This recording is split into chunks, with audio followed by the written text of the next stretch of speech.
He came to inspect a gold mine, but discovered something far more precious buried in those wild Colorado mountains: her heart. Subscribe to Wild Sky Stories. Turn on the bell icon so you can do not miss any new video. The stagecoach rattled along the dusty mountain road, its wooden wheels groaning against rocks and roots that seemed determined to break every bone in Theodore Ashford's body. He gripped the worn leather seat and wondered, not for the first time, why his father had insisted he inspect the family's mining investment personally. Theodore was a man of cobblestone streets and gaslit parlors. His hands were smooth from turning pages of law books, not rough from honest labor. His shoes were polished leather meant for marble floors, not the treacherous terrain of the Colorado Territory. At 28 years old, he had never ventured west of Philadelphia, and now he found himself traveling toward a small settlement called Cedar Hollow, nestled deep in mountains that touched the very sky. The stagecoach lurched violently, and Theodore heard the driver curse. Then came a sound like thunder, and suddenly the world tilted. He was thrown against the door as the coach tipped sideways, horses screaming, wood splintering. Everything went dark. When Theodore opened his eyes, he was staring at a ceiling made of rough-hewn logs. The scent of pine and something herbal filled his nostrils. His head throbbed mercilessly, and when he tried to sit up, a firm hand pressed against his chest. "Easy now, mister. You took quite a knock to your head." The voice was feminine, gentle but commanding. Theodore blinked until his vision cleared, and then his breath caught in his throat. She was unlike any woman he had ever seen. Her hair was the color of autumn leaves, a cascade of copper and gold that fell in unruly waves past her shoulders. Her eyes were the pale green of mountain streams, sharp and assessing. Her face bore the kiss of the sun, a spattering of freckles across her nose that no proper Philadelphia lady would ever allow. She wore a simple cotton dress, patched at the elbows, and her feet were bare against the wooden floor. "Where am I?" Theodore managed to croak. "My cabin, about 3 miles from where your stagecoach decided to have an argument with a fallen tree." She pressed a cool cloth to his forehead. "The tree won. The driver? The other passengers? Driver's got a broken arm. Old Emmett took him down to Cedar Hollow. You were the only passenger, and you were out cold. Couldn't very well leave you there for the mountain lions." Theodore studied her face. "You carried me here yourself?" A hint of a smile played at her lips, dragged mostly. "You city folk are heavier than you look. I am in your debt, Miss Calloway, Marigold Calloway, but everyone just calls me Mari, Theodore Ashford." He extended his hand automatically, a gesture of formal introduction that seemed absurd given his current position flat on his back in a stranger's bed. Mari looked at his hand for a moment, then shook it. Her palm was calloused and strong. "Well, Theodore Ashford, you're going to be my guest for a few days at least. Doc needs to look at that head of yours before you go bouncing around in any more stagecoaches." Over the following days, Theodore discovered that Mari Calloway was a woman who defied every expectation he had ever held. She lived alone in her cabin, having inherited it from her father who passed 2 winters prior. She hunted her own food, chopped her own wood, and tended a small garden that clung stubbornly to the Rocky Mountain soil. She read books by candlelight, her small collection worn from repeated handling. She laughed freely and spoke her mind without the careful calculation that Theodore was accustomed to from women of his social circle. She was utterly, devastatingly fascinating. "You keep staring at me like I've got 2 heads, Mari said one evening, as she prepared a simple stew over her wood stove. Theodore felt heat rise to his cheeks. "Forgive me, I have never met anyone quite like you." That a compliment or an insult? A compliment. Absolutely a compliment. Mari's cheeks flushed pink, and she turned back to her cooking. "You Philadelphia folk have strange notions of compliments." As Theodore regained his strength, he found himself dreading his recovery. Each morning he would watch Mari tend to her chores, moving through her world with an easy grace that spoke of belonging. She showed him how to identify edible plants, how to read the weather in the clouds, how to listen to the forest. She spoke of her father with tender sadness, of her mother who had died giving her life, of winters so harsh that survival itself was a victory. And Theodore spoke of his world, the grand houses and busy streets, the expectations of family and society, the suffocating weight of being an Ashford heir. He found himself confessing things he had never spoken aloud, secrets he had buried beneath years of proper behavior and dutiful obedience. "So you don't actually want to be a lawyer?" Mari asked one afternoon as they sat on her porch, watching the sun paint the mountains in shades of gold and rose. "I wanted to be an architect," Theodore admitted, "to build things, create something lasting with my own hands. But Ashfords are lawyers or bankers. We don't do manual work," Mari snorted. "That's about the saddest thing I ever heard. A man who can't use his own hands for fear of what folks might think. It sounds absurd when you say it like that, because it is absurd." She turned to look at him, those green eyes piercing straight through every wall he had ever built around his heart. "You only get one life, Theodore. You really want to spend it being someone else's idea of who you should be?" No one had ever asked him that. No one had ever suggested that his life was his own to shape. Theodore looked at this wild, wonderful woman with her bare feet and untamed hair, and he felt something shift inside him, something breaking free. "I am falling in love with you," he said, the words escaping before he could stop them. "Mar." I went very still. "You don't know me. I know that you saved my life. I know that you laugh at your own jokes and cry when you read sad stories. I know that you sing to your chickens and talk to the moon. I know that being with you makes me feel more alive than 28 years of proper living ever did." "Theodore." Her voice was strained. "You're going back to Philadelphia. You have a life there, a family, expectations. I'm just a mountain girl who can barely read and owns exactly 3 dresses. I don't belong in your world. Then perhaps I don't belong in that world either." Mari stood abruptly, wrapping her arms around herself. "Don't say things you don't mean, don't make promises you can't keep. I've had enough heartbreak in my life without adding more." Theodore rose and gently turned her to face him. Her eyes glistened with unshed tears, and the sight of them made his chest ache. "I have never meant anything more in my entire life," he said softly. "I came to these mountains expecting nothing. I found everything. I found you." "You'll go back," Mari whispered. "They all go back.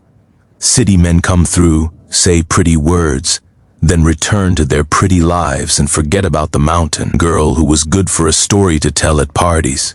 Is that what happened? Someone hurt you?" Mari pulled away, wiping her eyes with the back of her hand. "It doesn't matter. It matters to me." The silence stretched between them, filled with the evening songs of birds and tea. He whisper of wind through pine needles. Finally, Mari spoke. His name was Daniel. He came through 3 years ago, a surveyor for the railroad. Stayed nearly 2 months. Told me he loved me, said he'd send for me once he got settled in Denver. I waited 8 months before I stopped watching the road. She laughed bitterly. Found out later he had a wife and children.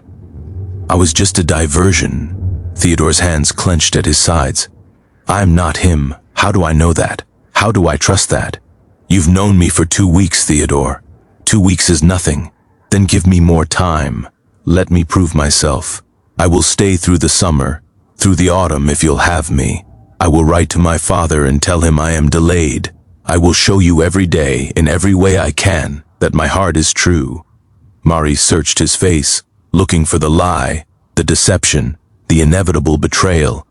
She found only earnest desperation and something that looked terrifyingly like genuine love.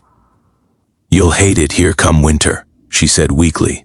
The cold, the isolation, the hard work. Then teach me. Teach me to survive. Teach me to belong. So he stayed. Theodore wrote a letter to his father that was equal parts apology and declaration of independence. He explained that he would not be returning immediately, that there were matters of the heart, more pressing than matters of business. He expected fury in response. Instead, he received silence, which was somehow worse. He did not care. Under Mari's patient instruction, Theodore learned to split wood and haul water. His soft hands blistered and bled, then calloused over. His pale skin bronzed under the mountain sun. He learned to hunt and to fish, to repair a leaking roof and mend a broken fence.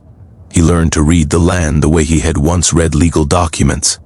And somewhere in those long summer days and cool mountain nights, he and Mari fell into a love that was steady and deep, rooted like the ancient pines that surrounded her cabin. They sat together on the porch each evening, her head on his shoulder, his arm around her waist.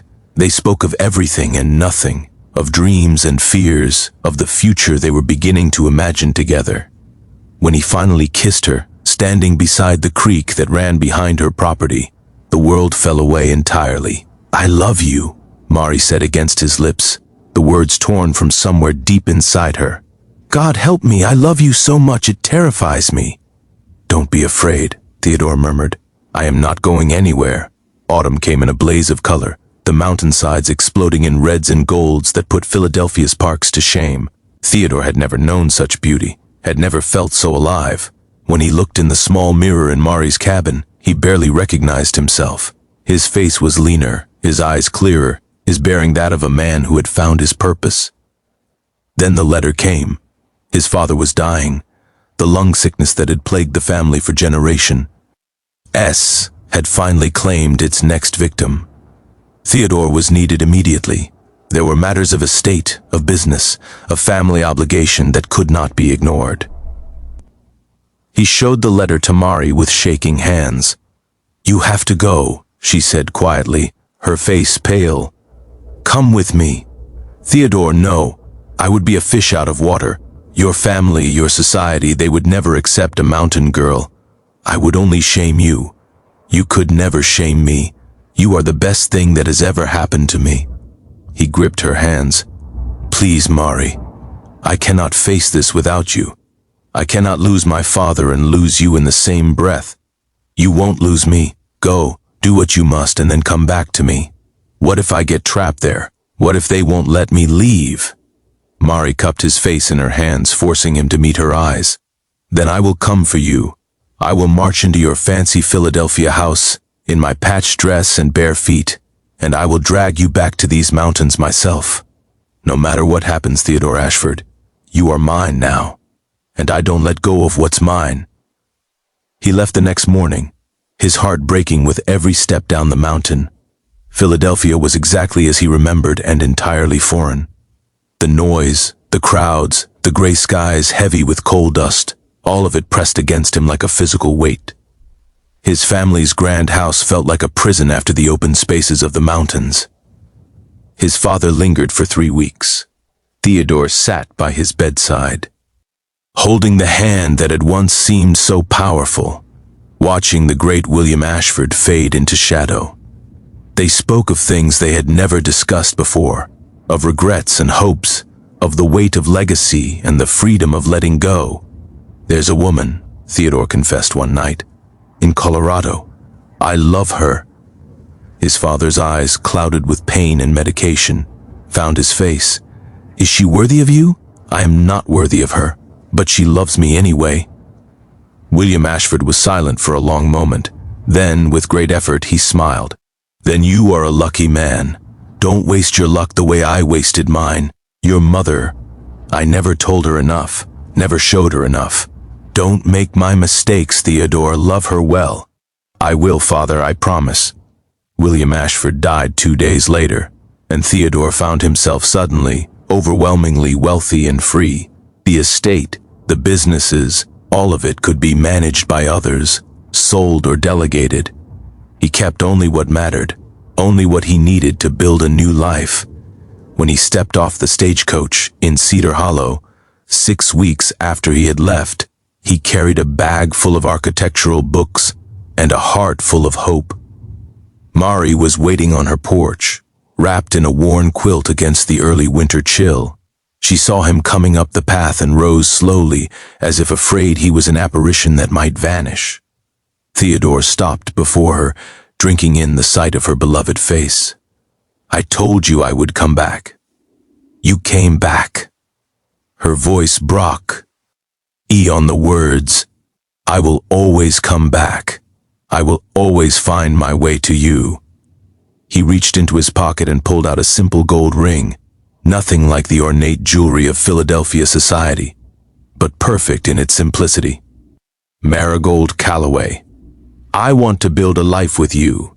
I want to build a home with my own hands, raise children who know these mountains as their birthright, grow old watching sunsets from this porch. Will you marry me?" Mari laughed through her tears, launching herself into his arms with enough force to nearly knock him down. Yes, 1,000 times yes. They were married in the spring, in a small ceremony attended by the few residents of Cedar Hollow and witnessed by the mountains themselves. Theodore used his architectural knowledge and his newfound skills to expand Mari's cabin into a proper home, adding rooms that would one day hold children's laughter. He never regretted leaving Philadelphia. He never missed the gaslights or the cobblestone streets or the suffocating expectations of society. He had found something far more valuable in these wild mountains, something that no amount of money could buy.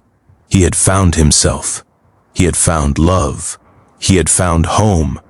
And every evening, as the sun painted the peaks in shades of gold and rose, Theodore would sit on the porch with Mari in his arms and marvel at how a city boy with soft hands and a lost soul had been saved by a mountain girl with bare feet and a heart big enough to hold all his broken pieces. She had stolen his city heart, and he had given it willingly, knowing that it had finally found the place where it truly belonged.